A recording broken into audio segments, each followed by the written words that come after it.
We're live.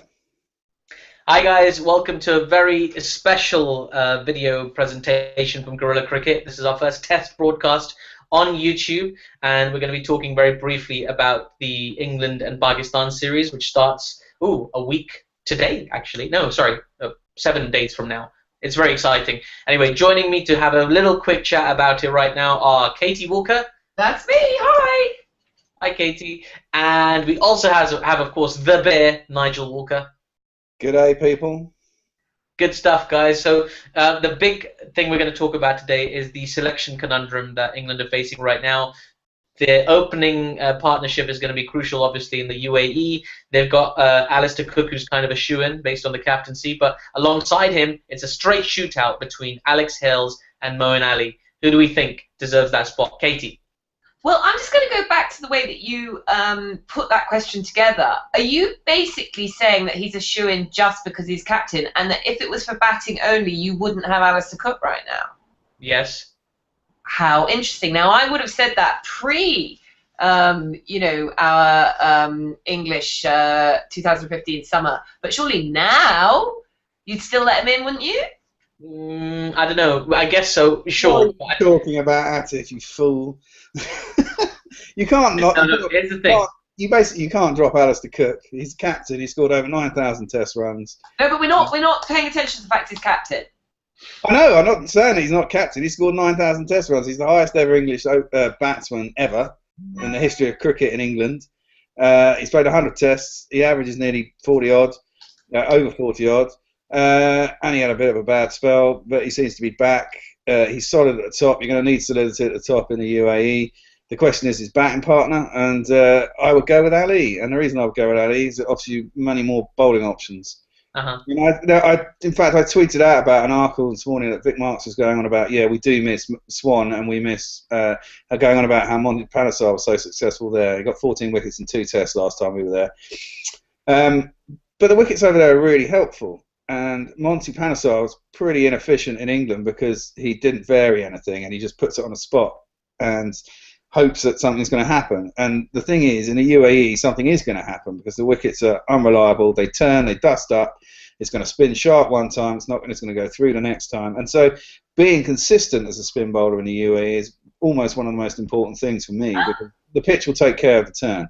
Now, am I right or wrong that Atif asked me that question? You asked us both, Katie. He did not, Atif. It's cool. Okay, so right, that's all. They're all really valid points, Nige. They all make sense. Let's withdraw the conversation on Alistair Cook anyway. Let's talk about Moeen Ali versus Alex Hales. I guess a year ago, Alex Hales wouldn't even be in the conversation. People thought of him as a T20 specialist. Although, sorry, I am butting in. Ironically, they should have selected him a year ago because I was like, he's on better form than he is now. Yeah, fair enough. I mean, the timing's not the specialty at the ECB, but such is the way of selection. But so, I mean, between Alex Hales, I mean, I've got to say, I really like Alex Hales. He's an attractive cricketer to watch. He's shown that he's got temperament for all forms of cricket. He's been producing year after year in county cricket. If you don't reward people for performing in county cricket, what's the point? There is none. Exactly. And I totally see the value of Moeen Ali. So if Moeen Ali was to open the batting, then you've got that spot open for Adil Rashid at the bottom, and you're definitely going to want 2 spinners in the UAE, right? Well, actually, I'm going to go back to what the Bear was saying when he quoted Vic Marks. That series that we all watched, before Sri Lanka in 2012, when the bowlers were so brilliant and actually the batsmen let us down. It was the time when, do you remember it was the series where everyone was sort of saying, what is this mystery ball of Ajmal? It was the chuck. It was the chuck, Katie. It was the chuck. The chuck. Okay, I'm not going to be distracted from my main point, which is actually the seam and swing bowlers did really well as well in the UAE then for us. Do you remember? They did, and Jimmy Anderson and Stuart Broad took a lot of wickets. And it was interesting that in that same article, Vic Marks was going on about how Anderson, because we all know that Stokes does have, he's very good at reverse swing. He gets it to come in sharply. He was doing that a couple of times in the Ashes. And the ball is going to wear over there. And so if he comes back, and they can teach him how to reverse swing. Our pace bowlers could have some success, but the thing is about bowling in the UAE, if you're a fast bowler, you've got to remember to keep the ball fullish You can't bowl short because the pitches are too short, which gives the ball out time allowed to swing. If you can rough up one side, then you should be able to get reversed quite early. Absolutely. The Kiwis managed it, whereas the Aussies didn't. So. Now, guys, I just want to draw your attention. I don't know if you can see right now the scorecard for today's cricket. Can you see it? Not yet, but I No. card a minute. Oh yeah, there you go. There it is. Okay. I tell you what's weird is that It's gone. it's gone. That's Nothing's coming up on your screen. No, there it is. Okay. Can you see it I now? can't see it on mine, no. Okay, well, hopefully it should take over the big screen. But yeah, I mean, right now England are playing their first warm-up match in the United Arab Emirates, the tour match, and they've won the toss. They've batted first. They're currently on 200 for 5. They've got one of those longer lineups. They're allowed to play extra players in the warm-up games. Yeah. Cook opened with Ali. Ali went out for 22, Right. and Alex Hills is scheduled to bat at number 11, which is actually 11 of 14. So, yeah, I mean, we'll definitely see a bit of him as well. Adil Rashid is batting at the moment as well. 200 for 5 after 70 overs. But I mean, the crucial thing there is that England have decided that what they want to do is, test their batsmen immediately. That's the main concern right now, isn't it? Yes, of course. I mean, and that's where we screwed up last time. But you got to remember. I mean, I remember so vividly covering that series, and the thing that, and I've said this many times in the intervening years when we talk about the UAE. The thing about in that series when Ajmal was bowling, and they were getting us out with ease, it was Ajmal and Abdur Rahman, and they were both bowling. They're very slow wickets out there, and that's my point about if you've got strong wrist action, you can get action on the ball. As the game wears on, the ball is going to spin. It doesn't really matter how fast you bowl it. And the thing that was doing England was the fact that if you watch Swan and Panesar, they were bowling in the mid-50s. By the end of the game, both Rahman and what's his name? Ajmal were bowling at 65 miles an hour, which is pretty much the same speed as Colley was bowling at the end of his career. And they were still getting good action on the ball. And therefore, they were giving the batsmen so much less time to react, and the ball was still turning square and sharp. And then if they got one to go on, they were getting stuck in front of the sun. We forget there were 43 LBWs in a 3-match series. Yeah, something absurd. It was the most amount of LBWs ever in a series, wasn't it? A 3-match series in that series.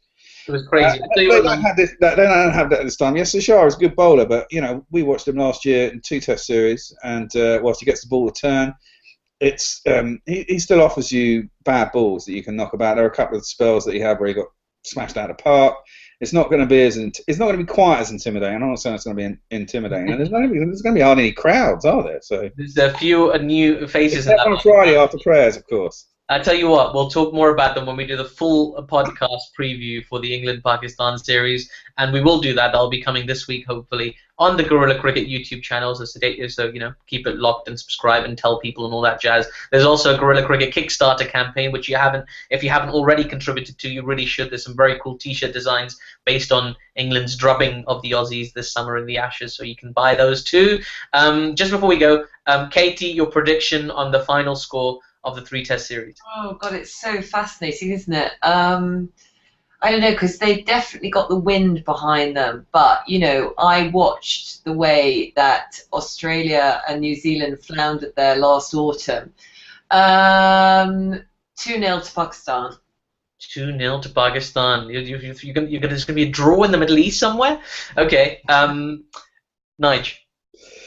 Well, you know me, I'm an optimist, but I'm not too optimistic about this one, unfortunately. I'm going to go for 1-1. Yeah, I think I'm going to go for 1-1. They draw as well.